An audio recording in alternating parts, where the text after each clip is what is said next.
హరి కొరకు నమస్కారము.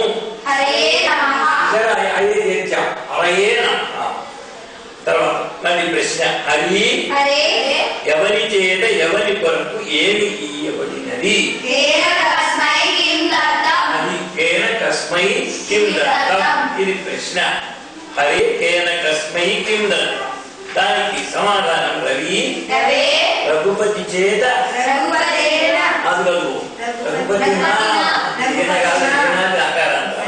రఘుపతినా వానరపతి కొరకు అభయహస్తము ఇయ్యబడినది.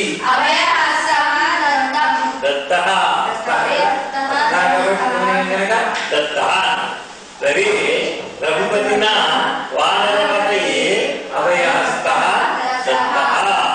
కవి నీవు నిన్న ఎవరితో కూడా వెళ్ళినావు? సహాగతః. మరిటువంటి కవి త్వం యః కేన సహాగతః.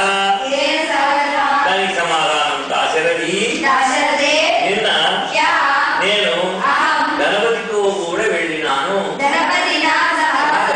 తృతీయ విభక్తి బాగా నలిగినట్టయితే అన్నమాట. తర్వాత పంచమి షష్ఠి సప్తమి అలాగే పంచమి ఏ హరే ఏ హరే ఏ షష్ఠి కూడా హరవు సప్తమి సప్తమిలో అవు. ఏ అనేది షష్ఠి పంచమిలో ఉంటుంది అన్నమాట. ఇక హరి ఎక్కువ పడింది.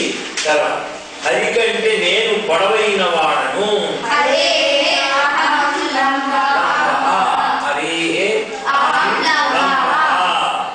వెంకటగిరి కంటే నీవు ఎత్తైన వాడవు. ఎత్తైన వాడంటే ఉన్నత.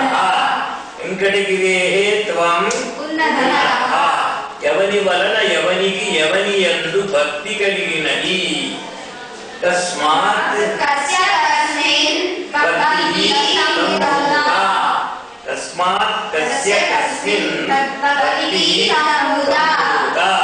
దాని సమాధానం రవి వలన దాశరథికి ఉమాపతి యందు భక్తి కలిగినది. ఇందులో చూడండి, రవి వలన దాశరథికి రెండింటికి పంచమీ షష్ఠి కనుక ఒకే రూపం చెప్పాం. ఏమన్నాం? రఘుపతే దాశరథే అని. ఎందుకని పంచమీ షష్ఠి ఒకటే విధంగా ఉంటాయి కనుక. తర్వాత చూడండి, అసమాపక క్రియలని కొన్ని క్రియలు ఉంటాయి. అసమాపక క్రియలు అంటే వాక్యాన్ని పూర్తి చేయని క్రియలు. వాక్యాన్ని పూర్తి చేసే క్రియలు అసలు చెప్పుకోవడం లేదు మనం. వాక్యాన్ని పూర్తి చేయని క్రియలు ఎలాగంటే, నేను ఇవాళ ఏమి సేవరాను అడిగితే వాడు ఎక్కడో మొదలు పెడతాడు. ఇవాళ పొద్దున్నే లేచి మొదలుకొని స్నానం చేసి భోజనం చేసి ఏది చేసి చెప్తాడు చివరిదా. అంటే దాంట్లో ఎక్కడ పూర్తి కాదు, చేసి చేసేటట్టు ఇవన్నీ ఈ చేసి తెలుగులో అసమాపక క్రియలు. అలాగే సంస్కృతంలో కూడా కొన్ని అసమాపక క్రియలు ఉన్నాయి. ఎలాగంటే దృష్ట్వా అనేది చెప్తున్నాం. దృష్ట్వా అంటే చూచి అని అర్థం. దృష్ట్వా అంటే చూచి అని మాట్లాడుకోడు. ఆ తర్వాత ఇంకేదో కొంత పని చేశాడు అని అర్థం చెప్తాడు అనమాట. ఇది అసమాపక క్రియ అంటారు. దృష్ట్వా అనే దాన్ని ఏమంటారు? అసమాపక క్రియ. అంటే వాక్యమును పూర్తి చేయని క్రియ అని అర్థం అన్నమాట. ఇప్పుడు ఇక్కడ చెప్తున్నాం చూడండి, హరిని చూచి హరిం దృష్ట్వా ఇక్కడ చూసారాత్మక క్రియ వచ్చింది. హరిం దృష్ట్వా కవి భయపడినాడు. హరిం దృష్ట్వా కవి హరిని చూచి కవి భయపడ్డాడు. చూచి అనేది అసమాపక క్రియ. అది చెప్పిన తర్వాత ఇంకా కొంత వాక్యం ఉంది అన్నమాట. హరిం దృష్ట్వా కవి భీత. కవిని చూచి రఘుపతి సంతోషపడినాడు. కవిం దృష్ట్వా రఘుపతి సంతుష్టః అంటే కవిని చూచి రఘుపతి సంతోషపడ్డాడు. ఇక్కడ చూచి అనేది అసమాపక క్రియ. చూచిన తర్వాత ఇంకేదో చేశాడన్నమాట. వేరే వాక్యం తర్వాత మీరు తర్వాత.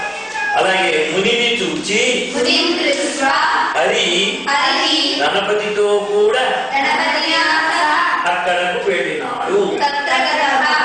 కాబట్టి ఇక్కడ ముని దృష్ట్వా అన్నప్పుడు చూచి అనేది అసమాపక క్రియ.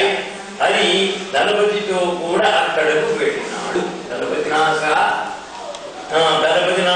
అక్కడకు హరికి దళపతినాశ వెళ్ళినాడు అని ఈ విధంగా మనం అసమాపక క్రియ వాక్యాలు ఇక్కడ ఇచ్చాం. వీటిని నేర్చుకోండి. పంచమి, షష్ఠి, సప్తమి కలిపిన వాక్యాలు. హరికి బలరాముని యందు, అదో బలరామ శబ్దం అకార రామ, బలరామే అకారాన్ని శబ్దం కదా. హరే బలరామే భక్తి అధికము, ఇది అధిక. హరే బలరామే భక్తి అధిక. హరే అంటే ఇక్కడ కృష్ణుడి గారు అంటాం.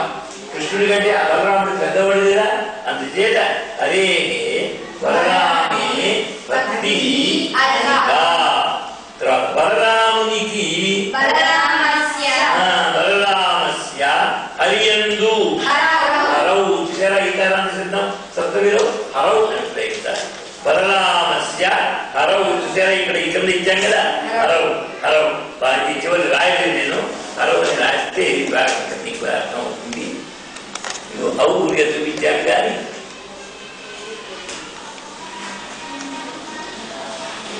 హరౌ అదే అన్నమాట సప్తమి. సప్తమి వ్యక్తులు అందు అని అర్థాలు నన్ను అంతా వస్తాయన్నమాట. బలరామునికి హరియందు వాత్సల్యం అధికము.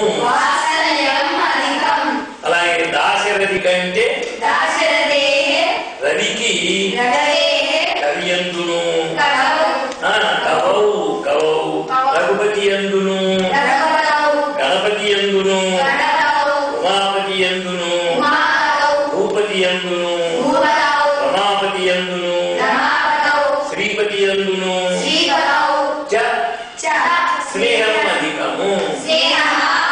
అంటే చాలా విషయాలు చివరిదానికి మాత్రం జాగ్రత్త చేస్తే సరిపోతుంది అన్నమాట. సరే, ఇప్పుడు మీరు ఈ శబ్దానికి ప్రథమ ద్వితీయలు, చతుర్థి పంచములు, షష్ఠి సప్తమి సప్తములు కలిపి 3 వాక్యాలు తయారు చేసుకున్నారు ఇకారాంత శబ్దాన్ని. ఇప్పుడు ఇంకొక మాట నేను ఒక్కొక్క వాక్యం చెప్పేస్తాను మళ్ళీ, ఎందుకంటే ప్రథమ ద్వితీయుల కోసమై హరి కహ తం ప్రతిగత, హరి రవి ప్రతిగత అనండి. కహ రవి ప్రతిగత. కేన కస్మై కిం దత్తం, కేన కస్మై రవిణా హవయే పుస్తకం దత్తం. తస్మాత్ తస్య కస్మిన్ విశ్వాసః సంభూతః హరేః రవేః దాశరథౌ విశ్వాసః సంభూతః. మొత్తం శబ్దాన్ని 3 వాక్యాలు చెప్పేశాను. ప్రథమ ద్వితీయులు కలిపి ఒక వాక్యము, తృతీయ చతుర్థులు కలిపి ఒక వాక్యము, పంచమి షష్ఠి సప్తమి కలిపి ఒక వాక్యం చెప్పేశారు. ఇక్కడ ఓ చిన్న తమాషా అయినటువంటి ఒక వాక్యం చెప్తున్నాం. పెద్ద వాక్యం ఇది అసమాపక క్రియలు కలిపి. నేను ఇవాళ పొద్దున్న నుంచి సాయంత్రం దాకా ఏం చేశాడో చెప్తున్నాడు మహానుభావుడు. నేను సూర్యోదయం కంటే సూర్యోదయ సూర్యోదయాత్ పూర్వమే శయనము నుండి నుండి పంచమి శయనాత్ లేచి ఉత్థాయ. అసమాపక క్రియలు వస్తున్నాయి. ఉత్థాయ అంటే లేచి, అప్పుడు ఒక అసమాపక క్రియ వచ్చింది. అహం సూర్యోదయాత్ పూర్వమేవ శయనాత్ ఉత్థాయ ముఖమును కడుగుకొని. ఇది ఒక అసమాపక క్రియ. ప్రక్షాళన కడుక్కొని, కడుక్కొని ముఖమునందు ముఖే తిలకమును ధరించి నృత్యాన్ని పడింది. ధృత్వా అక్కడ ధృత్వా ఎప్పుడు దిద్దుకోండి. ధృత్వా శుభ్రవస్త్రములను, వస్త్రాణి వస్త్రం ఏకవచనం, బహువచనంలో వస్త్రాణి అని ఉంటుంది. శుభ్రవస్త్రాణి అంటే శుభ్రవస్త్రములను ధరించి. ధృత్వా ఇది ఒక అసమాపక క్రియ.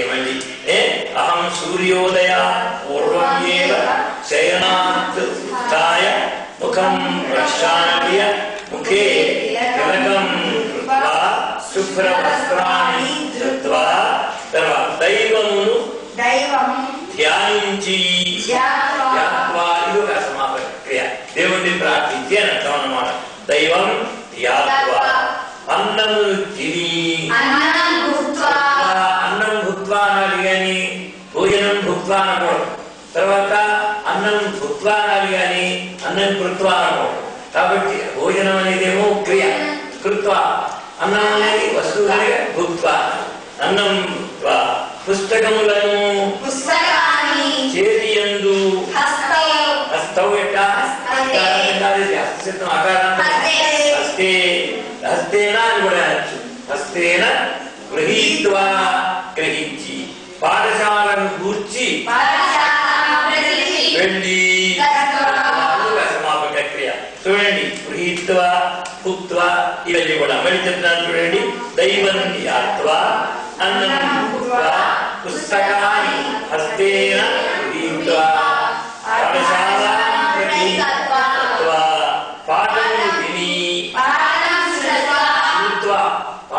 శ్రుత్వా విని సాయంకాలమునందు క్రీడారంగమునందు క్రీడించి ఆడవాడే అని అర్థం అన్నమాట. గృహమును కూర్చి వెళ్ళి పాఠమును చదివి రాత్రి భోజనం అని మొదటి చివరి దాకా మొత్తం వాక్యం అంతా పొందించాయి. మరి చివరికి చెప్తున్నాను చూడండి. పాఠం శ్రుత్వా సాయంకాలే క్రీడారంగే క్రీడిత్వా గృహం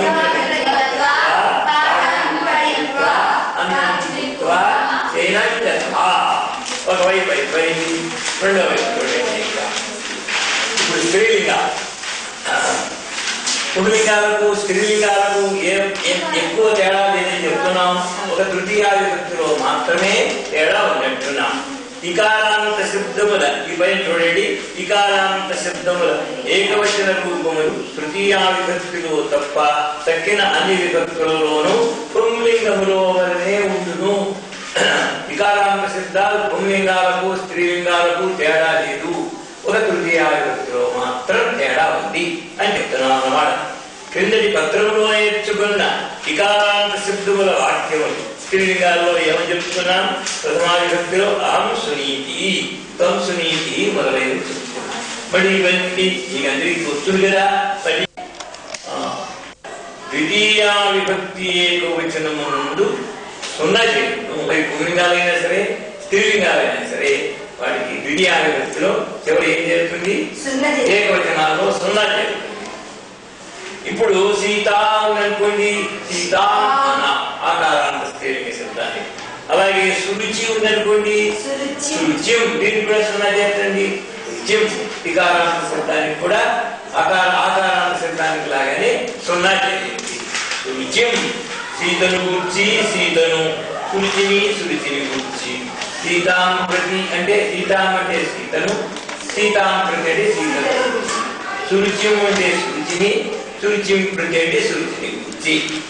తర్వాత రెండు వికారాంత స్త్రీలింగ శబ్దములకు మాత్రము చివర తృతీయ ఏకవచనమునందు యా అన్నది చేయును. ఇక్కడ తేడా చెప్పాం కదా. పుంలింగాలకు స్త్రీలింగాలకు తృతీయ విభక్తిలో కొంచెం తేడా ఉందనుకున్నాం కదా. ఆ తేడా ఏమిటంటే వికారాంత స్త్రీలింగ శబ్దములకు మాత్రం వీటికి మాత్రమే చివర తృతీయ ఏకవచనమునందు యా అనేది చేరుతుంది. యా అని చేరుతుంది అన్నమాట.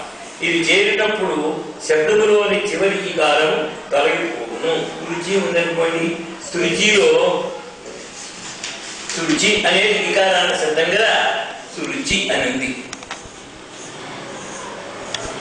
సురుచి. దీంట్లో ఏమవుతుంది అనమాట? దీంట్లో ఈకారం పోతుంది. ఏం మిగులుతుంది? చకారం. చకారం పొల్లు మిగులుతుంది. సురుచ్ అని అయితే ఏమవుతుంది? సురుచ్ అని అయితే అప్పుడు దానికి ఏమవుతుంది? యా అని. ఇప్పుడు ఏమవుతుంది? హేను సురుచ్యా. ఇది తృతీయ విభక్తిలో. తృతీయ విభక్తి ఒకచోటే మనకు మార్పు ఉంటుంది. ఆ మార్పు ఇలా ఏర్పడుతుంది అన్నమాట. సురుచి దానికి ఈకారం పోతే సురుచ్ యా, సురుచ్యా అని అవుతుంది అన్నమాట. సురుచ్యా. అలాగే సుమతిలో వికారం పోతే సుమత్ యా, సుమత్యా అన్నప్పుడు ఏమవుతుంది? సుమతి చేత, సుమతి తోడ అని అర్థం అవుతుంది అన్నమాట. సహజ చూంటే కూడా అని కూడా అర్థం.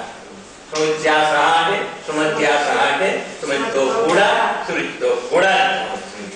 ఇప్పుడు తృతీయ విభక్తి అయిపోయి తృతీయ విభక్తిలో సున్నా, తృతీయ విభక్తిలో యా అనేటువంటి చేరుతుంది అన్నమాట. అన్నమాట. సున్నా కూడా రాసేస్తే సరిపోతుంది కదా. ద్వితీయ విభక్తిలో ఏం జరుగుతుంది? ఇక్కడ సున్నా. ద్వితీయ విభక్తిలో సున్నా. తృతీయ విభక్తిలో యా అన్నమాట. సురుచ్యా. సురుచ్యా.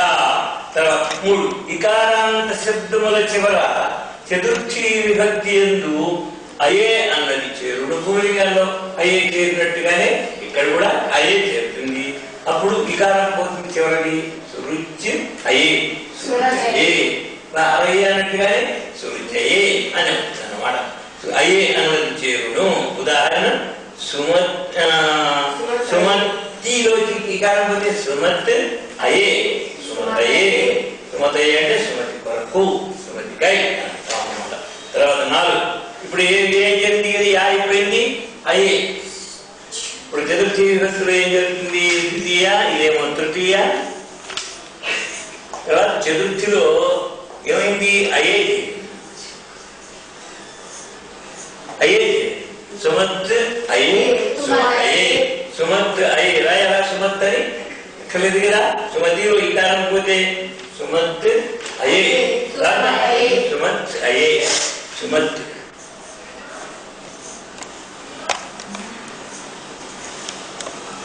సుమత్ అయ్యే. సుమతయే చతుర్థి అయిపోయి. సుమతయే అంటే ఇదేవి చతుర్థి అన్నమాట. నేను పంచమి షష్ఠి ఇదివరకు నేర్చుకునే ఉన్నాం. సుమతే సుమతే అది మన మొట్టమొదటి కేంద్ర పాఠంలో నేర్చుకున్నాం. ప్రథమ సంబోధన ప్రథమ దాన్ని దిశలు పెట్టి సుమతే సుమతే నేర్చుకున్నాం కదా. సప్తమి మిగిలింది. 4 ఇకారాంత శబ్దములకు చివర సప్తమి విభక్తి యందు ఔ అన్నది చేరును. అని సుమతి ఉంటే దానికి ఇకారం పోయి సుమత్ ఔ చెప్తుంది. సుమతౌ సుమత్ ఔ సుమతౌ. సప్తమి విభక్తిలో ఏం చేయండి? సుమత్ ఔ. సుమత్ ఔ సప్తమి విభక్తిలో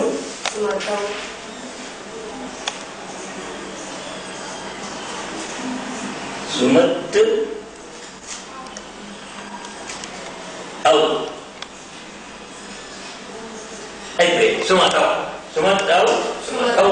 కాబట్టి ఇప్పుడు అన్ని విభక్తుల్లోనూ మనకు వచ్చినట్టు కొత్తగా నేర్చుకున్న ఇప్పుడు కొత్తగా పాఠంలో నేర్చుకున్నది ఏమిటి? ద్వితీయ విభక్తిలో సున్నా. ఇక్కడ చెప్పాం కదా. ద్వితీయ విభక్తిలో సున్నా. ఇక్కడి నుంచి మొదలు పెట్టాం. ద్వితీయ విభక్తిలో సున్నా. ఇస్తే స్త్రీలింగాలలో ఏం చేశాం మనం? ఇక్కడ ఇక్కడి నుంచి మొదలు పెట్టాం. ఇది ద్వితీయ విభక్తిలో సున్నా, తృతీయ విభక్తిలో యా, చతుర్థి విభక్తిలో అయే, సప్తమి విభక్తిలో ఔ. కాబట్టి ఏమవుతుంది? సురుచ్యం. ద్వితీయ విభక్తిలో సున్నా చేర్చి సురుచి ఉంటే సురుచ్యం. తర్వాత దీనికేమో సురుచిలో ఈ కాలం పోతే యా కనిపిస్తే యా.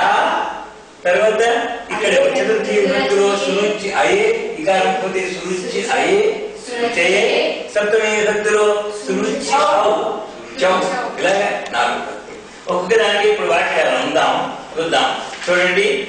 సురుచ్యం ద్వితీయ తీసుకోండి. అహం సురుచిం ప్రతి గత. చెప్పండి.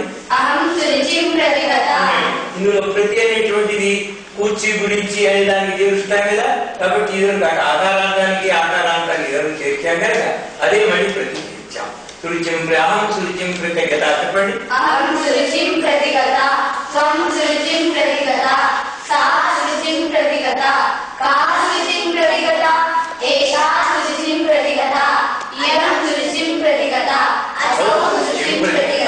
ఏమో ఏ విభక్తిది? ద్వితీయ. తృతీయ విభక్తిలో యా జరిగింది, ఇకారం పోయింది. ఒక్కటి తోడే తేడా అనుకున్నాను. ఎందుకంటే సురుచ్యా అహం సురుచ్యా సహగత. చెప్పండి.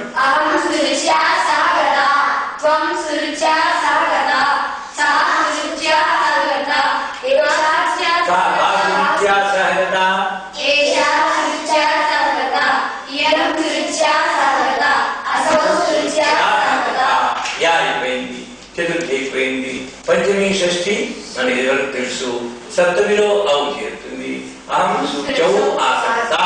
అహం సురుచౌ ఆసక్త త్వం సురుచౌ ఆసక్త సా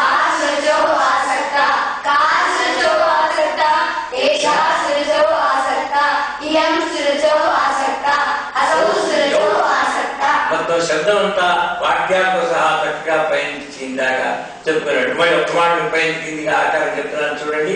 సురుచి ప్రథమ, సురుచే సంబోధన ప్రథమ, ద్వితీయలో సురుచిం, చతుర్థిలో తృతీయలో సురుచ్యా, చతుర్థి అయిపోయిన తర్వాత చతుర్థిలో అయ్యే సురుచయే, పంచమి షష్ఠుల్లో సురుచే సురుచే, సప్తమిలో ఔ చౌ. ఇవే వాక్యాలు. మనం 3 వాక్యాల్లో మొత్తం అందరికీ తీసామంటే అయిపోతుంది. ప్రథమ విశబ్దము, ద్వితీయ సున. చూడండి, సుమతి సుమతే యవతే యవతను గూర్చి వెళ్ళినది. శృతి శృచి సుమతిని గూర్చి వెళ్ళినది. ఇంతే ఒక్కొక్క వాక్యం చెప్పుకుంటే చాలు. ఇక్కడ బాగా నలిగిందే కదా. ఇప్పుడు ఏమి ఇక్కడ తృతీయ శృతి చూద్దాం. శృతి యవత చేత యవత కొరకు ఏమి ఇయ్యబడినది. కయా కస్యై కిం దత్తం, కయా తృతీయ కస్యై చతుర్థి కిం దత్తం ఏమి ఇయ్యబడినది. సుమతి రుచి చేత సునీతి కొరకు సునీతయే, నీతి ఉంటే ఇకారం పోతే సునీతయే ఫలం ఇయ్యబడినది. తర్వాత ఇంకొకటి సునీతి సుమతి చేత సురుచి కొరకు సురుచయే, ఇక్కడ రుచయే పుష్పం ఇవ్వబడినది. పంచమి షష్ఠి సప్తముల గురించి ఒక వాక్యం చెప్పండి. రుచి నేను సునీతి కంటే పొడవైన దానను. తర్వాత సునీతి యవతి వలన యవతకు యవతి యందు విశ్వాసము కలిగినది. సంభూత సురుచి సునీతి వలన శృతికి బుద్ధి యందు సుబుద్ధౌ విశ్వాసము కలిగినది. సంభూత. కాగా ఇప్పుడు సారాంశం ఏమిటంటే ఇకారాంత శబ్దం పుంలింగము స్త్రీలింగము సమానము. ఒకటి తెల్లరు అంతే సమానం. దానికి దీనికి అంటే ఏం తేడా లేదు. కానీ తృతీయ విభక్తిలో మాత్రం అక్కడేమో హరిణా అని ఉంటే ఇక్కడేమో యా చేరుతుంది కాబట్టి సుమధ్య ఉంటుంది. సుమతిలో ఇకారిపోయి సుమత్య సుమధ్య. తృతీయ విభక్తిలో మాత్రమే తేడా. తక్కిన శబ్దం అంతా కూడా పుంలింగం లాగానే ఉంటుంది అని అర్థం. ఏ చెట్టు చివరి ఇంకా ఇక్కడ కొన్ని వాక్యాలు ఉన్నాయి, ఇవి చూడండి. చెట్టు చివరి వాక్యాలు దశరథుని యొక్క ఇక్కడ దృష్ట్వా, ఇక్కడ కూడా మనం అసమాన శక్తి ఉపయోగించవచ్చు. దృష్ట్వా అంటే చూచి. ఇక్కడ ఒకటి వాక్యం చూడండి. కాళికామూర్తిని చూచి సునీతి భయపడినది. సురుచిని చూచి సుమతి సంతోషపడినది. సంతుష్ట సురుచిన్ దృష్ట్వా సుమతి సంతుష్ట. ఇక్కడ చూచి అంటే దృష్ట్వా సమాపక క్రియ. తర్వాత చూడండి, అకారాంత పుంలింగ శబ్దములతోను ఆకారాంత స్త్రీలింగ శబ్దములతోను కొన్ని వాక్యములు. దశరథుని యొక్క ఆజ్ఞచే, ఆజ్ఞయ దశరథస్య ఆజ్ఞయ. ఆజ్ఞాశబ్దం స్త్రీలింగం కనుక ఆజ్ఞా అది రసం వస్తే ఆజ్ఞయ సీతయ అన్నట్టే. దశరథస్య ఆజ్ఞయ రాముడు అరణ్యమును కూర్చి వెళ్ళినాడు. దశరథస్య ఆజ్ఞయ రామ అరణ్యం ప్రతి గతః. రామునితో కూడా సీతయు సీతాచ వనమును కూర్చి వెళ్ళినది. రామేణ సహ సీతాచ అరణ్యం ప్రతి గతా. సీతను చూచి సీతాం దృష్ట్వా శూర్పణఖ ఈర్ష్యను పొందినది. ఈర్ష్యాం గతా కదా, ఈర్ష్యను ఈర్ష్యాం గతా. సీతాం దృష్ట్వా శూర్పణఖ ఈర్ష్యాంగత రాముని చూచి రావణుడు ఈర్ష్యను పొందినాడు. ఈర్ష్యాంగత త్రివేద ఈర్ష్యాంగత రామం దృష్ట్వా రావణః ఈర్ష్యాంగత సీతచేత సీతయా ఆ అంటే అక్కడ రసం అయిపోతే సీత యా అంటే సీత రసం అయితే సీతయా సీతయా సౌవర్ణ హరిణము అపేక్షింపబడినది. సీతయా సౌవర్ణ హరిణ అపేక్షిత. సౌవర్ణ హరిణ కూడా లక్ష్యం. సౌవర్ణ రాముని చేత సౌవర్ణ హరిణము సౌవర్ణ హరిణ చంపబడినది. ఆమె సౌవర్ణ హరిణ సీతారక్షణం కొరకై రక్షణాయ లక్ష్మణుడు పర్ణశాలయందే ఉన్నాడు. ఇప్పుడు కొత్త కొత్త వాక్యాలు ఏవైతే వచ్చాయో అవన్నీ కూడా ఈ కింద ఏవైతే మేము కొన్ని పదాలు ఇచ్చామో తెలియని పదాలు తెలియని పదాలు వాటి మీద ప్రాక్టీస్ చేయాలి. ఇక్కడ అసమాపక క్రియలు కొన్ని చెప్తున్నాం. ఇవి కూడా చూసుకోండి. కింద వీటి కింద కొన్ని అసమాపక క్రియలు ఏవి ధాతువులోంచి పడతాయి. ధాతువు అంటే క్రియకు మూలం. భూ అనే ధాతు ఉందనుకోండి, దీనికి అవుట అని అర్థం. భూ అనే దాని నుంచి అసమాపక క్రియ అయి అని అవుతుంది. పా అనేది ధాతువు త్రాగుట అని అర్థం. దానికి పీత్వా అని అవుతుంది, త్రాగి అని అర్థం అన్నమాట. అలాగే స్థా అంటే ఆగుట నిలుచుండుట, దానికి స్థిత్వా అని అవుతుంది. అలాగే నిలుచుండి అని అర్థం అన్నమాట. ఆగి లేకపోతే. దా అంటే ఇచ్చుట ఇవ్వడం. దత్వా అంటే ఇచ్చి అసమాపక క్రియ. జీ అంటే జయించడం. జిత్వా అంటే జిత్యాన్ని పడింది ఇక్కడ. జిత్వా అందుకోవాలి. జిత్వా జయించి. స్మృ అంటే జ్ఞాపకం తెచ్చుకునుట. స్మృత్వ అంటే స్మరించి అంటే జ్ఞాపకం తెచ్చుకొని అని అర్థం. త్రు అంటే దాటుట. తీర్థవ అంటే దాటి అని ఇక్కడే అర్థాలు ఇచ్చాం. అవన్నీ చక్కగా జాగ్రత్తగా చూసుకుంటే అసమాపక క్రియలన్నీ నీకు అర్థమవుతాయి. ఈ విధంగా ఇప్పుడు మనం సంస్కృతాన్ని 18వ పేపర్ని మొదలు పెడుతున్నాం. పత్రాన్ని 18వ పత్రాన్ని మొదలు పెడుతున్నాం. అయితే ఇంతకు పూర్వం మనం అకారాంత పుల్లింగ శబ్దాలు, ఆకారాంత స్త్రీలింగ శబ్దాలు, ఇకారాంత పుంలింగ స్త్రీలింగ శబ్దాలు నేర్చుకున్నాం. అయితే కొంతమంది ఇప్పుడు మనం 3 వాక్యాలలో మొత్తం శబ్దం చెప్పేటువంటి ప్రక్రియను నేర్చుకున్నాం కదా. ఇంకా మనసుకు పట్టకుండా ఉన్నారనుకోండి కొంతమంది. వాళ్ళ కోసం అకారాంత పుంలింగ శబ్దాల యొక్క అన్ని రూపాలు తెలియపరిచేటువంటి ఒక శ్లోకం ఉంది. ఆ శ్లోకాన్ని చెప్తున్నాం. ఇది కదా 45 మాటలు తెలుసుకుంటే మొత్తం వచ్చేస్తుంది. అది 4 మాటలు అనుకోవాలి. అది ఇప్పుడు నేను అనిపిస్తున్నాను. మీరు అనండి. రామో రామచ రామంచ రామేణ శివాయ రామాత్ రామస్య రామే పుంసి అకారైక వాగ్గణః. అంటే ఇక్కడ రాము అంటే రామ అన్నమాట. ఇక్కడ అక్కడ విడదీసుకోవాలి. రామ చ తీసేయండి. రామ అంటే రామ అంటే ప్రథమ విభక్తి. రామ అంటే సంబోధన. రామం అంటే ద్వితీయ చార్టవే. రామేణ అంటే తృతీయ. శివాయ అంటే తృతీయ. ఇక్కడ రామాయ పడలేదు శ్లోకంలో, ఎందుకని శివాయ అని పెట్టాం.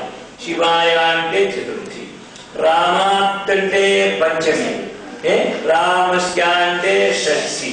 రామి అంటే సప్తమి. ఈ చావిడ తీసేయాలి. ఇవేమిటి? పుంసి అంటే పుంలింగమునందు అనడం. పుంసి అంటే పుంలింగమునందు. అకార ఏక అకారాంతం యొక్క ఏకవచనంలో వాగ్గణ అంటే రూపముల యొక్క సమూహము. రూపముల యొక్క సమూహము అన్నమాట. అకారాంత శబ్దాలకు ఇవి ఈ విధంగా ఉంటాయి రూపాలు అని చక్కగా చెప్పినట్టు. ఇంకొకటి రామో రామజ రామంచ రామేణ శివాయ రామాత్ రామస్య రామే చ పుంసి అకారైక వాగ్గణః. ఇక్కడికి అకారాంత పుంలింగానికి సంబంధించిన శ్లోకం ఒకటి ఇప్పుడు చెప్పుకున్నాం. తర్వాత ఇంకా ఏమైనటువంటి ఉంటే తర్వాత చెప్పుకున్నాం. ఇప్పుడు ఇకారాంత పుంలింగ స్త్రీలింగాలు నేను చెప్పుకున్నా. కానీ ఏం చెప్పుకున్నాం అంటే దాంట్లో ఇకారాంతాలలో పుంలింగాలు స్త్రీలింగాలు సమానంగా ఉంటాయనుకున్నా. భేదం లేదనుకున్నా. ఆ భేదం ఎట్లా లేదు, కొంచెం ఎగుదల భేదం ఉంది. ఆ భేదం ఎట్లా ఉందో అది చక్కగా చూపించేందుకోసం ఇక్కడ రాశాను చూడండి. పుంలింగం ఇది స్త్రీలింగాలు. పుంలింగంలో హరి ఉంది, స్త్రీలింగంలో సుమతి ఉంది. ఏం తేడా లేదు. దానికి విసర్గ పెట్టాం, దీనికి విసర్గ పెట్టాం. ఇక్కడేమో హరిం అన్నప్పుడు సున్నా గాని మకారప్పుడు గాని ఉంటుంది. ఇక్కడ ఒక్కటే పదం రాశాం కానీ మకారప్పుడు రాశాం హరిం. అలాగే సుమతిం, ఇక్కడ కూడా తేడా ఏం లేదు. ఇక్కడ హరిం ఉంటే అక్కడ సుమతిం అని ఉంది. అక్కడ సున్నాయి, ఇక్కడ సున్నాయి. తర్వాత తృతీయ విభక్తిలో మాత్రం తేడా ఉంది. తృతీయ విభక్తిలో పులింగాల్లో నా చేరింది, హరి ఉంటే దానికి నా చేరింది. కానీ స్త్రీలింగాలలో సుమతి అనే దాంట్లో చివరి ఇకారం పోయి సుమత్ యా జరుగుతుంది. ఇది ఒక్కడే తేడా. ఒక తృతీయ విభక్తిలోనే తేడా ఉంది. ఆ తేడా ఏమిటన్నమాట, ఇక్కడ నా వస్తే ఇక్కడ యా వస్తుంది. ఆ యా వచ్చినప్పుడు ఈకారం కాస్త అయిపోతుంది. సుమత్ యా. తర్వాత చతుర్థి విభక్తిలో హరయే అని ఉంది. అలాగే ఇక్కడ సుమతయే ఉంది. సుమత్ హర్ ఏ ఈకారం పోయింది, హర్ అయే హరయే అయింది. సుమతిలో ఈ పోయింది, సుమత్ అయే సుమతయ్య రెండు ఒకటి. తర్వాత ఇక్కడ హరేహే ఉంది, ఇక్కడేమో సుమతే అని ఉంది. ఇక్కడ హరే ఉంది, పంచమిలో కూడా సుమతే అని ఉంది. హరవు ఇక్కడ ఉంది, సుమతో ఇక్కడ ఉంది. కాబట్టి పుంలింగాలకు స్త్రీలింగాలకు ఏమీ తేడా లేదు. కానీ ఒక తృతీయ విభక్తిలో మాత్రం ఇక్కడ నా ఉంటే అక్కడ యా ఉంటుంది. ఇదే తేడా. అది తేడా మీరు తెలుసుకుంటారనే ఇక్కడ పుంలింగాలు స్త్రీలింగాలు రెండు దాని పక్కన ఒకటి రాసి నేను చూపించామన్నమాట. ఇప్పుడు పాఠంలోకి వస్తున్నాం. సూచనలు చూడండి. ఇకారాంశత నేర్చుకున్న తర్వాత మొదలు పెడుతున్నాం. మనం ఇకారాంత శబ్దాన్ని నేర్చుకున్నామంటే ఉకారాంత శబ్దం కూడా నేర్చుకున్నట్టే లెక్క. ఇప్పుడు మనం ఉకారాంత పుంలింగాలు స్త్రీలింగాలు నేర్చుకుంటున్నాం. కిందటి పాఠంలో ఇకారాంతాలు పుంలింగాలు స్త్రీలింగాలు నేర్చుకున్నాం, ఇక్కడ చూపించాం. ఇప్పుడు ఉకారాంత శబ్దాలు పుంలింగాలు స్త్రీలింగాలు నేర్చుకుంటున్నాం. కానీ ఇకారాంతం నేర్చుకున్న తర్వాత ఉకారాంతం నేర్చుకోవడం కష్టమేం లేదు. చూడండి, ఇప్పుడు నేను చూపిస్తాను. ఇక్కడ సూచనలు చూడండి. ఇక్కడ ఈ పైన మన హెడ్డింగ్ కి ఈ పక్క తెలుగులో చూడండి. ప్రథమా విభక్తిలో ఇక్కడేమో హరి అని ఉంది. గురు ఉకారాంత శబ్దం తీసుకున్నాం. గురు గురు అనే దానికి చివర ఊ ఉంది. గురు దానికి రెండు సున్నాలు పెట్టండి, గురువు అని అవుతుంది. ఏం మీరు చెప్పచ్చు ఇప్పుడు? అహం గురువు చెప్పండి.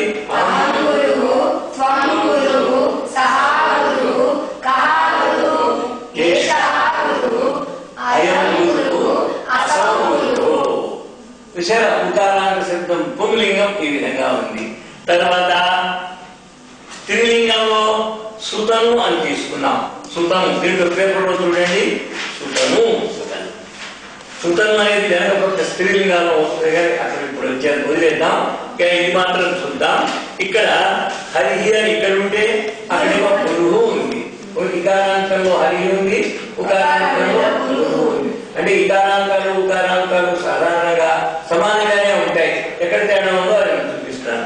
తర్వాత దీనికి సంబోధన ప్రథమా విభక్తిలో ఇక్కడేమో ఏకారం ఉంది, అక్కడేమో ఓకారం వస్తుంది. ఇకారానికి ఏకారం వస్తుంది, ఉకారానికి ఓకారం వస్తుంది. దీని గుణం అంటారు.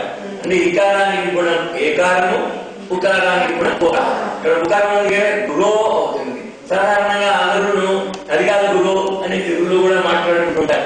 గురువు అని బాగా మనం వింటున్నది. గురువుని పిలవాల్సి వస్తే గురో అనాలన్నమాట. గురో ఇక్కడ హరి ఉంటే అక్కడేమో గురో. దానికి వాక్యాలు ఏమిటి? గురో నమస్తే,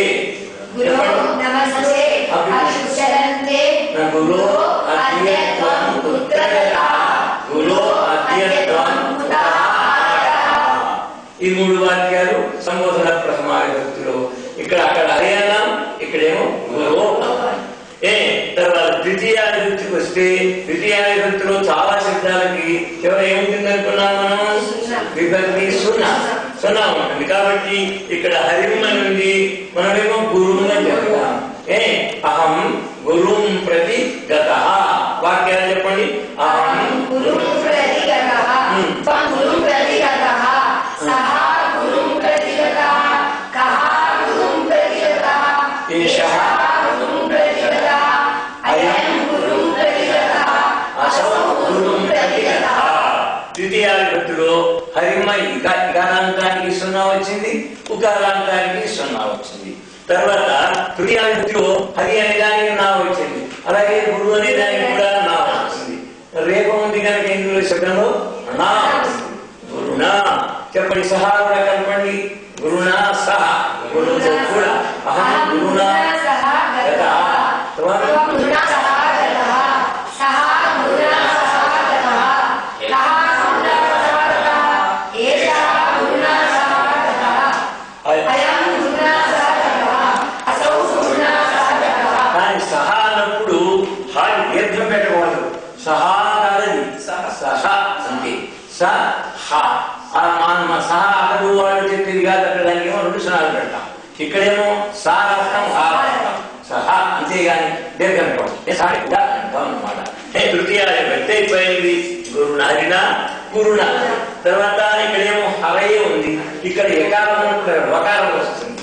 అందుకని గురువు అదే గురవే అవుతుంది. ఇక్కడేమో హరయే, అక్కడ గురవే. ఇకారాంతానికి యా వస్తుంది, ఇకారానికి యా వస్తుంది, ఇకారానికి వా వస్తుంది అన్నమాట. హరయే ఇక్కడ ఉంటే గురవే. గురవే నమ, గురవే నమ అంటే గురువు కొరకు నమస్కారం. అహం గురవే ఆగత, ఆగత చెప్పచ్చు. అహం గురవే ఆగత చెప్పండి. అహం గురవే ఆగత, త్వం గురవే ఆగత, సహ గురవే ఆగత, కః గురవే ఆగత, ఏషః గురవే ఆగత, అయం గురవే ఆగత, అసౌ గురవే ఆగత. ఇప్పుడు ఏమైందనమాట? చతుర్థి విభక్తి అయిపోయింది. ఇక్కడ పంచమి షష్ఠి దీంట్లో 2 ఒకటిగా ఎట్లా ఉన్నాయో అలాగే ఉకారాంతానికి కూడా ఇక్కడ ఏ ఉంటే అక్కడ ఓ వస్తుంది. గురు దానికి ఓకారం వస్తుంది, గుణం గురో. గురు. ఇప్పుడు ఇక్కడ హరే గురు, హరే గురు అన్న సంబోధనలో గురు, గురు గురు గురు గురు. మనం చెప్పుకున్నాం కదా, ఇకారాంతానికి ఏ విధంగా అయితే ప్రథమ సంబోధన ప్రథమ పంచమి షష్ఠి చెప్పుకున్నాము, ఆ విధంగానే హరే గురు గురు గురు గురు పంచమి షష్ఠి కూడా అన్నమాట. ఆ విధంగా చెప్పుకుంటున్నాము. ఇక్కడ హరే ఉంది, అక్కడేమో గురు. ఇకారానికి గుణం ఏకారము, ఉకారానికి గుణం ఓకారం అనుకున్నాం కనుక గురో. అహం గురో ఉన్నత అనకూడదు. నేను గురువు కంటే గొప్ప అని అనకూడదు కదా, అంచేత న ఉన్నత అని చెప్పాలి. చెప్పండి. అహం గురో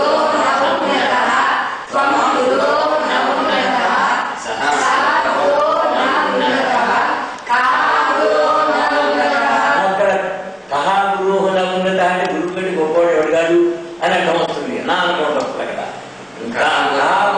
ఉన్నత గురువు కంటే గొప్పవాడేవాడు అని అట్లా వస్తుంది అన్నమాట. కానా అక్కడ అనుకోవడం. ఉన్నత అయం అని చెప్పాలి. ఎందుకంటే అక్కడ ఉండే ధర్మాన్ని పెట్టి గురువుకు ఉండేటువంటి గౌరవాన్ని దక్కించేటట్టుగా అలాగే చెప్పాలి. తర్వాత గురు షష్ఠీ వృత్తిలో కూడా గురువు అని ఉంటుంది కదా. గురువు అనే దానికి ఉకారం పోయి వస్తుంది కదా. గురు. అహం గురు శిష్భక్త చెప్పండి. అహం గురు భక్త చెప్పండి.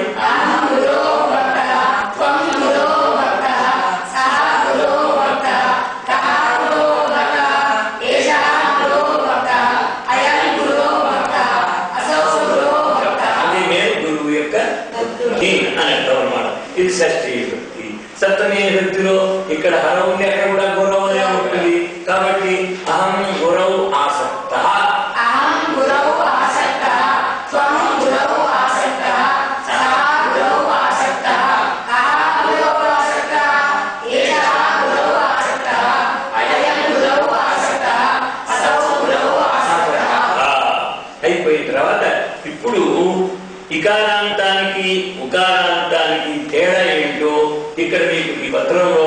చక్కగా చూపించబడ్డాయి సూచనలలో. చూడండి, ఇక్కడ హరి అంటే గురువు ఉంది, హరే ఉంటే గురు ఉంది, హరి ఉంటే గురు ఉంది, హరినా గురునా, హరయే గురవే, ఇక్కడ మాత్రం అవే ఉంది.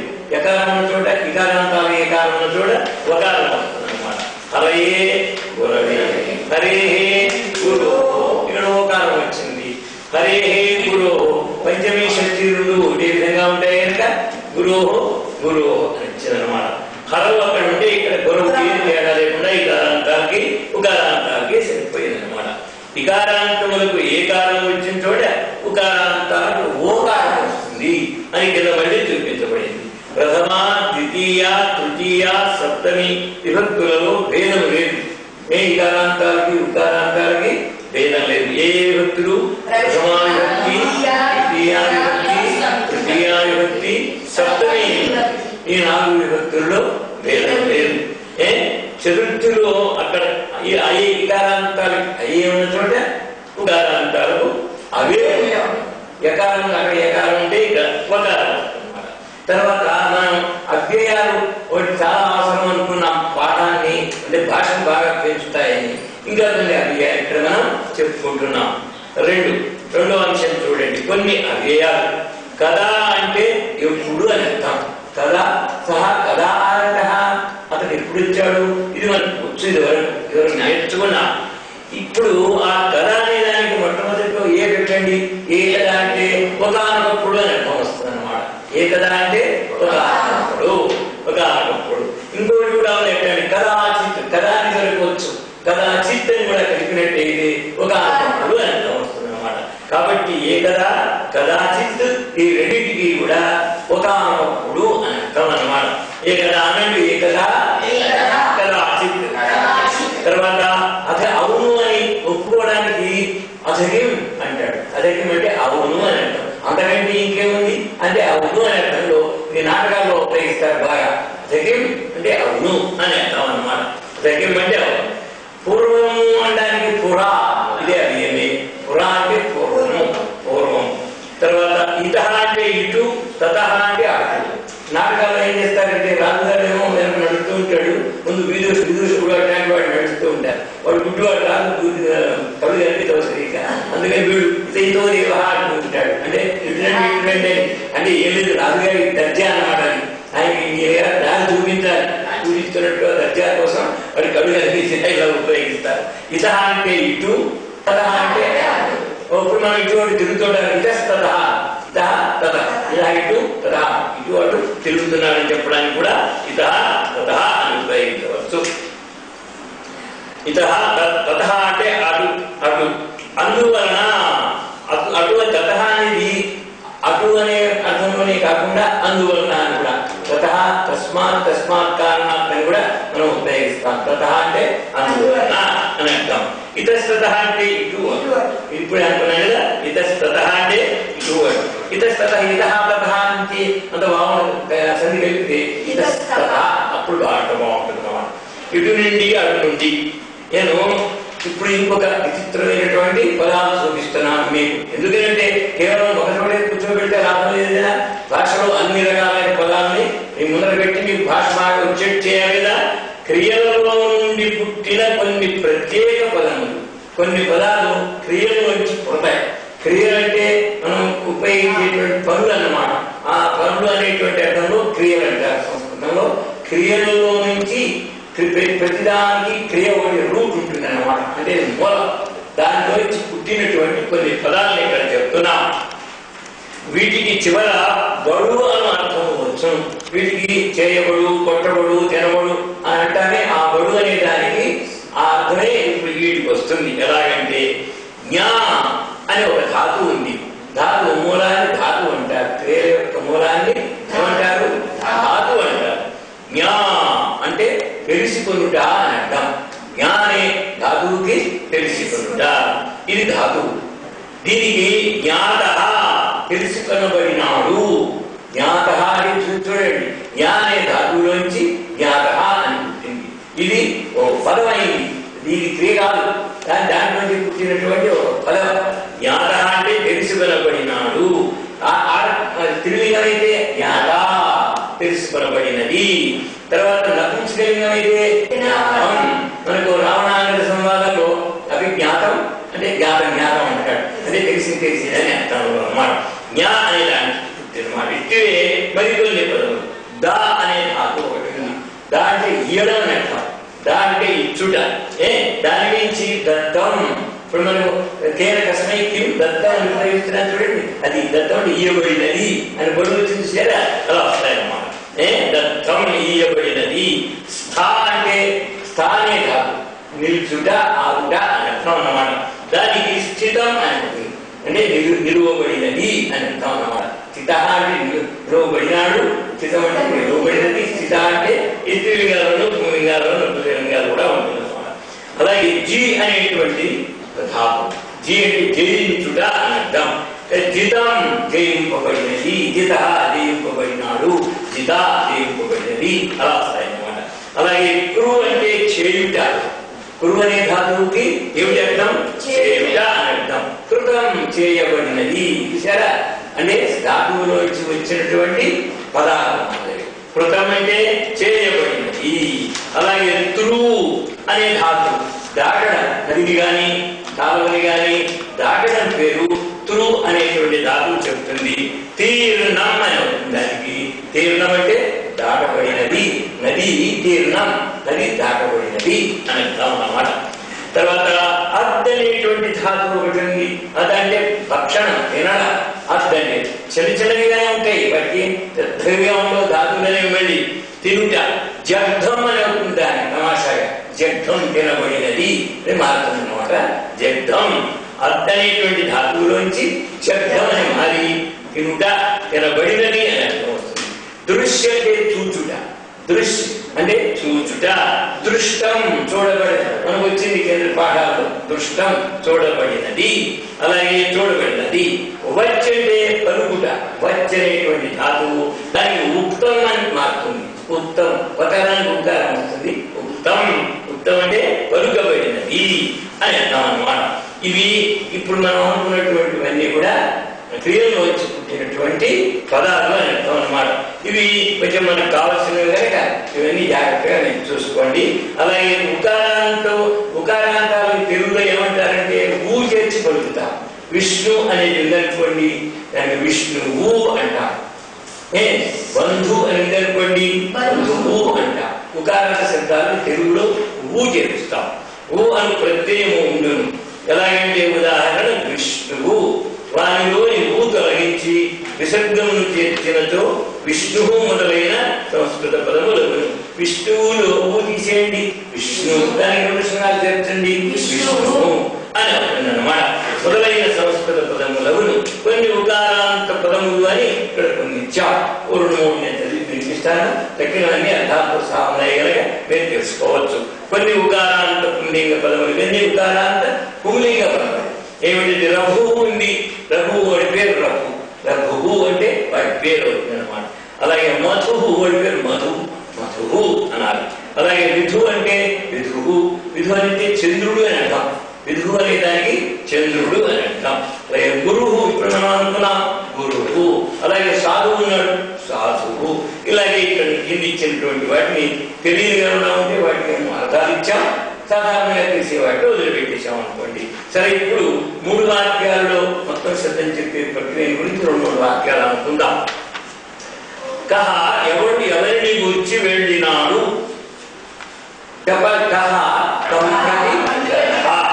మధువు అని సంబోధన ఉంది, దానికి ఏమంటారు? ఉదాహరణకు ఓ గురువు అన్నట్టు. కహ తం ప్రతి గత, ఇది ప్రశ్న. సాధువు రఘు గురువును గురించి వెళ్ళినాడు. ప్రథమ ద్వితీయ. సహ సంప్రతిగత గురువు సాధువు గురుం ప్రతి గత, సాధువు రఘుం ప్రతి గత, రఘువు గురుం ప్రతి గత. తర్వాత ఇంకొకటి కూడా చెప్పండి. విధువు ఎవడు ఎవరిని గురించి వచ్చినాడు. వచ్చినాడు మీద ఆగ, కహ తం ప్రతి ఆగ, విధో కహ తం ప్రతి ఆగ. దానికి సమాధానం గురువు, జిష్ణువు విష్ణువును గురించి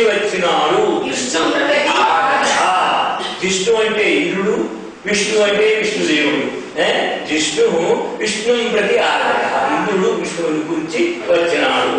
ఈ విధంగా ఇక్కడ ప్రథమ ద్వితీయ కలిపిన వాక్యాలు ఉన్నాయి. అవి చక్కగా మీరు చూసుకుంటే ఇవి ఆదర్శ వాక్యాలుగా పైన కూడా ఇచ్చాం.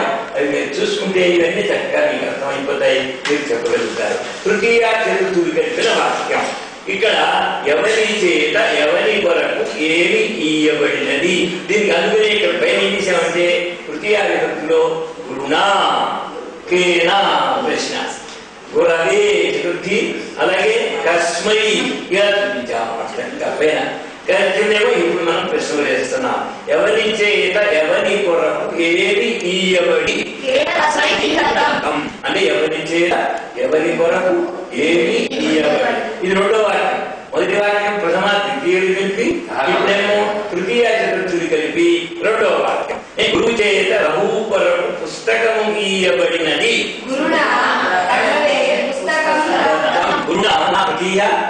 రఘవే రఘవే రఘు ఉకారాన్ని సిద్ధమైంది, ఉకారాన్ని పోయి అవే వస్తే రఘవే పుస్తకం దత్తం, పుస్తకం ఇయ్యబడి. గురుణ రఘవే పుస్తకం దత్తం రెండో వాక్యం అయిపోయి తృతీయ చతుర్థులు కలిపిన వాక్యం. తర్వాత ఇంకోటి ఎట్లాంటిది, ఎవరి చేత ఎవరి కొరకు ఏమి ఇయ్యబడినది. దయాళువు చేత దయాళున అంటే దయాళున విష్ణువు కొరకు భిక్షమే ఫలము ఇయ్యబడినది. దయాళున భిక్షమే దయాళున భిక్షమే ఫలం దత్తం ఫలం ఇయ్యబడినది. ఇవి తృతీయ చతుర్థులు కలిపినటువంటి వాక్యం. తర్వాత పంచమి అనేటువంటి వాక్యాలు ఉన్నాయి. ఈ విధంగా తీసుకోవచ్చు. ఆరు వాక్యం మీకు అర్థమవుతుంది. తర్వాత పంచమి షష్ఠి సప్తమి విభక్తులతో ఇంకొక వాక్యాలు చూస్తున్నాం. చూడండి, ఎవరి వలన ఎవరికి ఎవరి యందు విశ్వాసము కలిగినది. పైన వీటిలో చూడండి, గురోహ పంచమి, గురోహ షష్ఠి, గురోహ సప్తమి. అలాగే ప్రశ్నార్థకంలో తస్మాత్ ఎవరి వలన, ఎవరికి, తస్మిన్ ఎవరి ఎంతో చక్కగా అందించాను మీకు. ఈ కుడివైపు వాటిని ప్రశ్నించుకోవచ్చు, ఎడమవైపు వాటిని సమాధానాలుగా తీసుకోవచ్చు. ఎవరి వలన ఎవరికి ఎవరి యందు విశ్వాసం కలిగినది.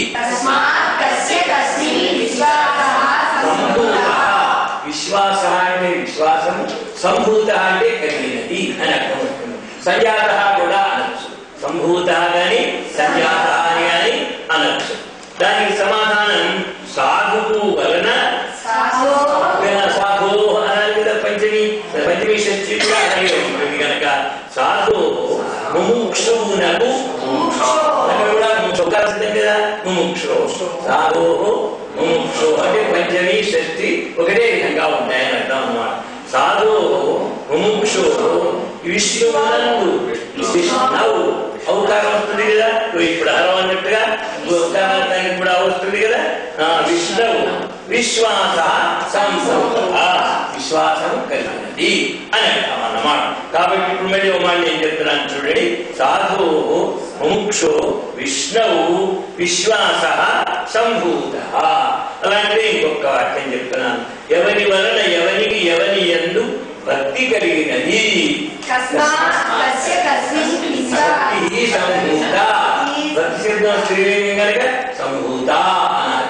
భక్తి సంభూత, కస్మాత్ కస్య కస్మిన్ భక్తి సంభూత అనేటువంటి మాట మరి మీరు దాని సమాధానం మధు వలన, మధో రఘువునకు గురువునందు భక్తి కలిగినది అని మరి నేను చెప్తాను చూడండి. మధో రఘో గురౌ భక్తి సంభూత. ఇలాగే ఇంకా కొన్ని వాక్యాలు ఉన్నాయి. ఈ ఆదర్శ వాక్యాలను బట్టి నేను చెప్పిన దాన్ని బట్టి మీరు చక్కగా జాగ్రత్త తెలుసుకోవచ్చు. ఇక్కడ తమాషా కూడిగే కొన్ని వాక్యాలు, మామూలుగా ఉండే వాక్యాలు. అది షడ్బిందువు. షడ్బిందువు అంటే మండ్రగబ్బ. మండ్రగబ్బకి 6 గంటలు ఉంటాయి, కొన్ని 6 గంటలు ఉంటాయి. అందుకని షడ్బిందువు అని దానికి పేరు వచ్చింది. అది షడ్బిందువు అంటే సహా షడ్బిందువు అది పుమలింగం. అది కపి, ఈ ఇకారాంత సిద్ధం. ఇది సహా షడ్బిందువు అనేది ఉకారాంత సిద్ధం, కపి అనేది ఇకారాంత సిద్ధం. కపి అంటే కోలి. ఆ షడ్బిందువును చూచి షడ్బిందువును తస్మాత్ మీరు నేర్చుకున్నారుగా ఇదివరకు. అలాగే ఇది ద్వితీయ. తం షడ్బిందు అనే ద్వితీయం ఉంది కనుక ఇది కూడా ద్వితీయంలో చెప్పాలి. తం షడ్బిందు. ఈ అనేటువంటి విశేషణం. షడ్బిందు అనేది నామవాచకం, ఆ అనేటువంటిది విశేషణం. విశేషణము నామవాచకము ఒకే లింగవచన విభక్తుల్లో ఉండాలి. కాబట్టి ఇది పుంలింగంలో ఉంది కనుక అది పుంలింగంలో ఉంది, ఇది ద్వితీయలో ఉంది కనుక అది కూడా ద్వితీయ. తం షడ్బిందు దృష్ట్వా రఘు భయపడలేదు. తం షడ్బిందు దృష్ట్వా రఘు నభీతః. అర్థం చేసుకునేటువంటి వాక్యాలే కొన్ని ఇక్కడ ఇవ్వబడ్డాయి. ఇంకొక వాక్యం చెప్తున్నాను చూడండి. దాశరథి చేత దాశరథినా వికారాంశం. దాశరథిన రవి కొరకు రవయే అభయము ఇయ్యబడినది అభయము దానం అని ఇలా చెప్పుకోవచ్చు సత్యాను. కాబట్టి మనం పుంలింగాల వైపు తీసుకున్నాం, అది చెప్పుకున్నాం అన్నమాట. దీంట్లో ఒక శ్లోకం కూడా చెప్తాను. హరి అనేటువంటి దానికి కూడా అన్నట్టు మనం స్త్రీలింగాలు తెచ్చుకోలేదు, దానికి ఒక శ్లోకం ఉంది, అది కూడా ఒక మాట చెప్తాను కదండి. రమా రమే రమాంచైవ మయా మాయై తతఃపరం రమాయాశ్చ రమాయాంచేతి స్త్రియాం. ఆకారాంత స్త్రీలింగ శబ్దాలకు ఇవి మనకు శ్లోకాలు అన్నమాట. ఈ శ్లోకం కదా నేర్చుకున్నట్లయితే ఇంకా బాగా అన్ని జ్ఞాపకం వస్తాయి. ప్రథమ సంబోధన, ప్రథమ, ద్వితీయ అవన్నీ కూడా మన మనస్సు తెలుస్తాయి. ఇంకో మాట చెప్తున్నాను చూడండి. రమా రమే రమాంచైవ మయా మాయై తతఃపరం రమాయాశ్చ రమాయాంచేతి స్త్రియాం. ఆకారాంత శబ్దానికి ఇప్పుడు మనం ఈ వాక్యం చెప్పుకున్నాం అన్నమాట. తర్వాత వెనక్కి చెప్పండి. ఇప్పుడు మనం ఏమనుకున్నామంటే ఉకారాంత శబ్దాలు కూడా ఇకారాంత శబ్దాలు లాగా పుంలింగాలు స్త్రీలింగాలు సమానంగానే ఉంటాయి అని అంటాం.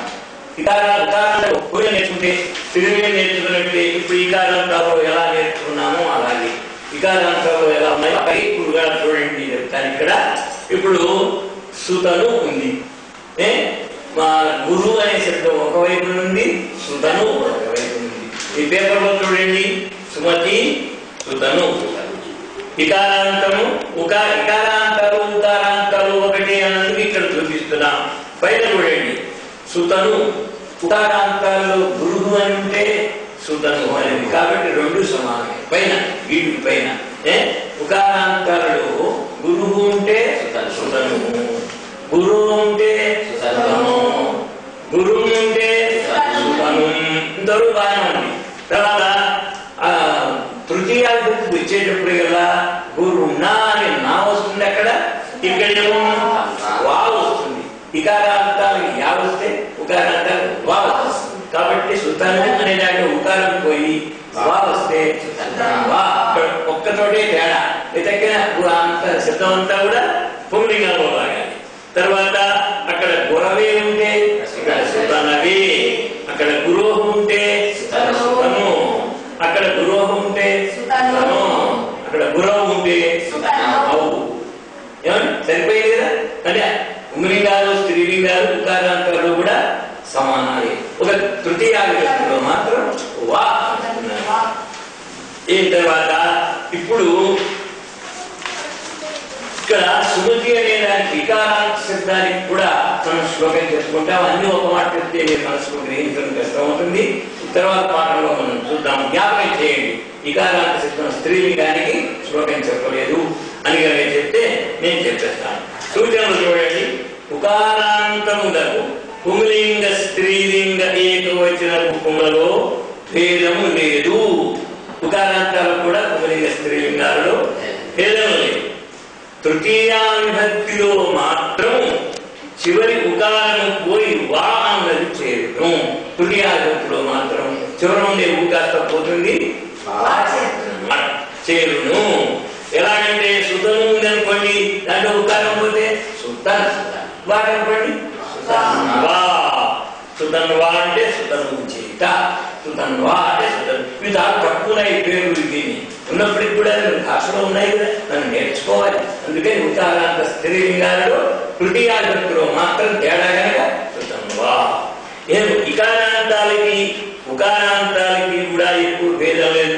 అవి ఎట్లా చెప్తున్నారు చూడండి. ఇక్కడ ఇకారాంతము ఉకార, అక్కడ సుమతి ఉంది, ఇది ఇక్కడ మనం ఇచ్చినట్టు సుమతి ఉంది, ఇక్కడేమో సుతను ఉంది. సుమతి అక్కడ ఉంది, ఇక్కడ సుతను ఉంది. సుమతి సుతను, సుమతే సుమతిం సుమత్యా తృతీయావిభక్తిలో మాత్రమే తేడా. ఇక్కడ యా వచ్చింది ఇకారాంతాలకి, అక్కడే సుమతయే సుమతే.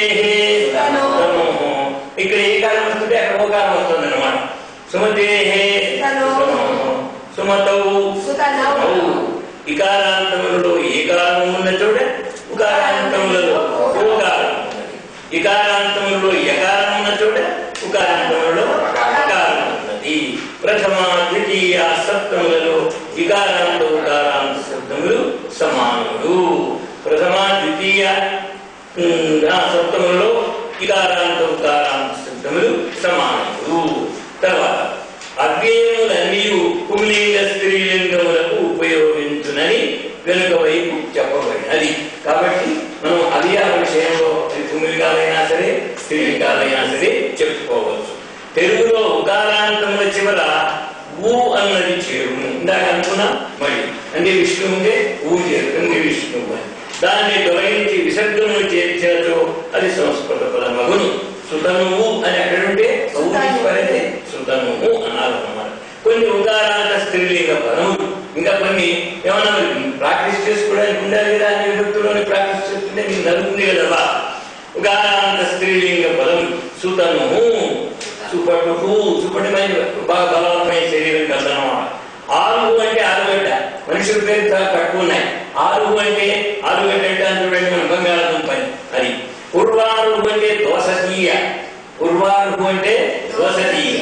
కమండలు, కమండలు అనబడింది కమండలు. సన్యాసులు చేతిలో పట్టుకుంటారు చూడండి మంచినీళ్ళ కోసం, పొడుగ్గా ఉంటుంది విషయం ఉంటారు, దాన్ని కమండలు. ఆ విసర్గ వస్తుంది అవసరం పడాలి, దాన్ని విసర్గ తీసుకోవాలి. కమండలు, కమండలు అంటే కమండలం అర్థం. ధేను, ధేను అంటే తనుహు అంటే శరీరం, తనుహు అంటే ఇవన్నీ స్త్రీలింగాలే, ఉదాహరణ స్త్రీలింగా. మధు అంటే పాలకూర, చూడండి పాలకూరకి ఎంత మంచి పేరు పెట్టారు. మధుట చాలా మంచి పని చేస్తున్నమాట. మనం కూరలో ఆకుకూరలో చాలా ముఖ్యమైనది పాలకూర, మధు. రజ్జు అంటే తాడు, స్త్రీలింగం ఇది. రజ్జు అంటే తాడు. అలాగే సింధు అంటే నది, సింధు అని సముద్రం అని అర్థం చెప్తేనేమో పుంలింగం, నది అని అర్థం చెప్తే స్త్రీలింగం, పుకారాంతం స్త్రీలింగం సింధు. హనువు అంటే చక్రి యొక్క పైభాగం అని చెప్పే యొక్క పైభాగాన్ని హనువు అంటారు. ఇది కూడా స్త్రీలింగం. అంటే హనుమలని హనుమంతుడైనాడు గల్పెట్టి ఇందులో బ్యాగ్ లో కొట్టేటప్పుడు అది కాక మొక్క పోయింది, అంతేనా పేరు వచ్చిందన్నమాట. చక్రి యొక్క పైభాగం. శీతబీరు అంటే మల్లెతీగ, దానికి చలికాలంలో అసలు తెగలేదండి. చలికాలంలో దానికి భయం ఎక్కువ. శీతం అంటే చలి, చలికి భయపడుతుంది అనమాట. శీతబీరు మల్లెతీగ. శ్రద్ధాళు అంటే ఈ అర్చనపడికి ఇక్కడ కూడా సున్నాలు పెట్టుకోవాలి, రెండు సున్నాలు. శ్రద్ధ కలదు, శ్రద్ధాళు అంటే శ్రద్ధ కలదు. కరేణు అంటే ఆడయేలు, కరేణు అంటే ఆడయేలు. తర్వాత చెంచు, చెంచాన్ని పడింది కొమ్ము పెట్టుకోవాలి. చెంచు అంటే పక్షి యొక్క ముక్కు, పక్షి యొక్క ముక్కుని చెంచు అంటారు. భీరువు అంటే భయం కంటి, భీరువు అంటే. మాయువు అంటే పైత్యం, పైత్యరోగం చూడండి దాన్ని మాయువు అంటారు. ఇది కూడా స్త్రీలింగం. ఈర్ష్యాడు అంటే ఈర్ష్య కలి. ఇప్పుడు ఇక్కడ కింద చూడండి, మరి వాక్యమును పూర్తి చేయని క్రియలను అసమాపక క్రియలు అందరు. ఎవరికి అనుకున్నా మనం దృష్ట్వా చూచి అని కొన్ని ఇచ్చాం. అహం సూర్యోదయాత్ పూర్వమేవ శయనాత్ ఉత్థాయ స్నానం కృత్వా అని ఇచ్చారే, అట్లాంటి అసమాపక క్రియలు ఇక్కడ కొన్ని ఇస్తున్నాం. అసమాపక క్రియలందరూ ఇవి అవ్యయములు. మూలధాతువు చివర త్వా అని చేరుట వలన ఇవి ఏర్పడింది. మూలధాతువు ఉంటే దానికి చివరిగా త్వా చేస్తే ఈ అసమాపక క్రియలు ఏర్పడతాయి. ఇవన్నీ అవ్యయాలు.